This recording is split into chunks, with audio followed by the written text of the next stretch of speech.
How close did the talks get with Khabib? It didn't go at the time. It was they had other plan, and for them it was I know Khabib wanted to have that fight. I want it.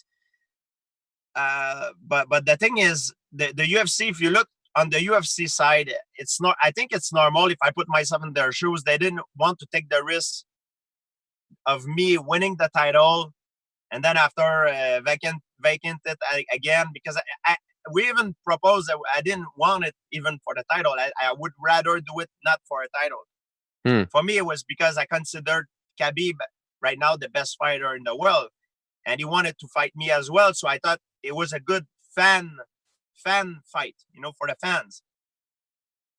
But they didn't want it. No, they didn't want it. They had the other plan for Khabib, and I understand that they had a lot to lose, and it was if they invest into that fight and their investment goes out after, it's not a good move, So that, in a way, it's I could take that as a compliment, because maybe they saw me as a threat for them. That's mean maybe they thought I could have won the fight. If they would have let me fight him, maybe it's because they think I would have lose. So that's why. After you retired, after you had the press conference, until today, have you ever talked to Dana White? I must have said hi sometime, but we never talk about me fighting or anything like this. I haven't talked to him. I don't think I've talked to him after he just wrote me a very nice text. I just say, because when I retired, I text him. I say, thank you very much for all those years and everything. I know we had problems sometime, but it was strictly business. And I understand you're the best manager. And if I can do what I did, if I have what I have in my life right now, it's because of you, because of what you did for the sport. And not only me, all the fighters should be thankful to you for what you did in that way. And he say, thank you. He said that you had a great career. Nobody retired on top. You did it. Congratulations. He was very nice. And even when you had the press conference in Montreal, like, you still kept the door like a little bit open. Is it fair to say the door is completely closed now? Man, it would need a complete 180-degree turnaround right now.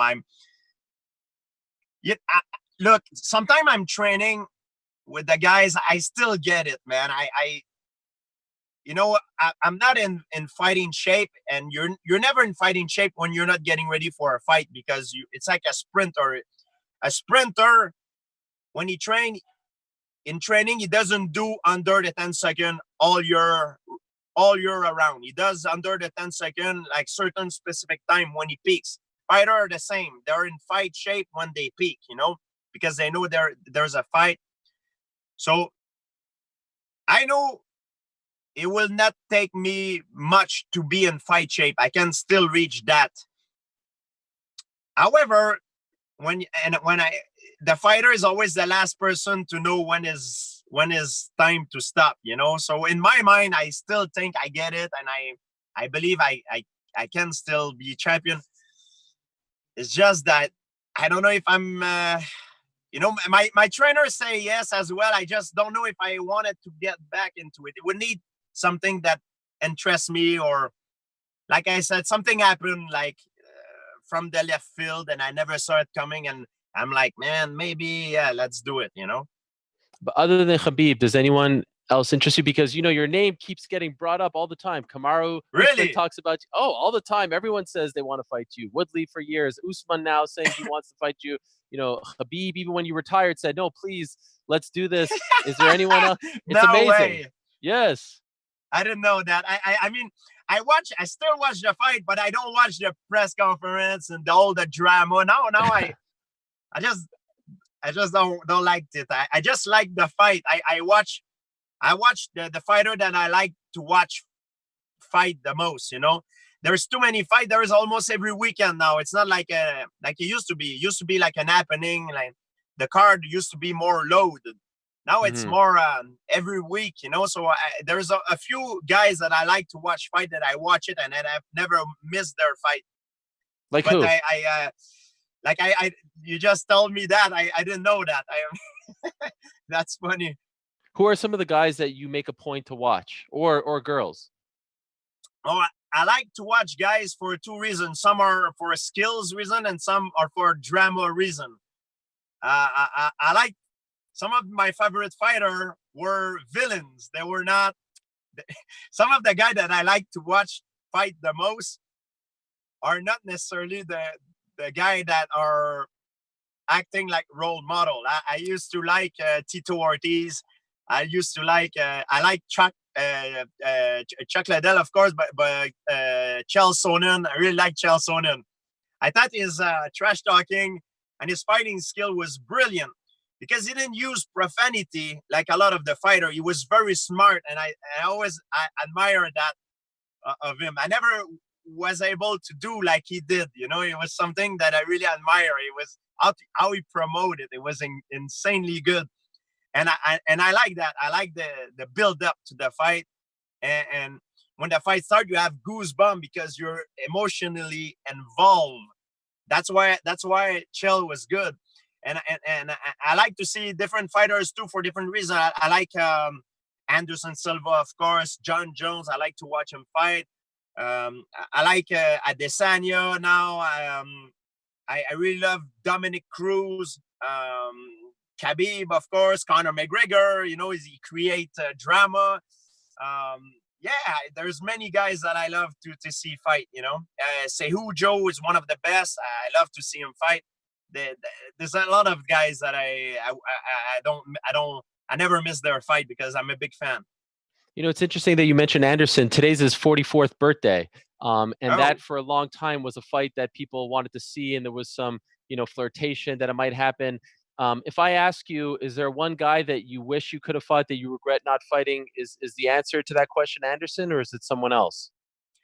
Yeah, it could be Anderson. It's just maybe I guess his timing and everything was not together like for to be like the star were not aligned for make it happen. You know, probably if I would have said, if I would have wanted as bad as I would want it for another fight, maybe it would have materialized. It's just that I was focusing on being the best welterweight and to have more title defense to make history, you know. But if I would have said, I wanna fight the guy to beat the guy, maybe I would have done it. That's why when I came back after many years of after more than 4 years of retirement, one of the big critics that I had is that I never went up a weight class to fight the champion. That's one of the reasons I did that, and it was something that I could have done before. But if you look at many guys that have done that before, like Roy Jones, when you go up after, you cannot go back down. And one of the mistakes too, and I did it against Bisping, is I thought in my mind, if I fight a bigger man, I should gain weight to be big. Then after, I realized it was a mistake because I just should stay the same. You know what I mean? Of course, there's the laws of physique. The laws of physique will favor the heavier guy. Of course, it's physique, you know. But I believe if I stay healthy and the same weight that I am, I'm at my best. I'm at my best right now, better than if I would try to gain weight. You know, George Saint Pierre right now will be better than the George Saint Pierre who's gaining weight. That's what I believe.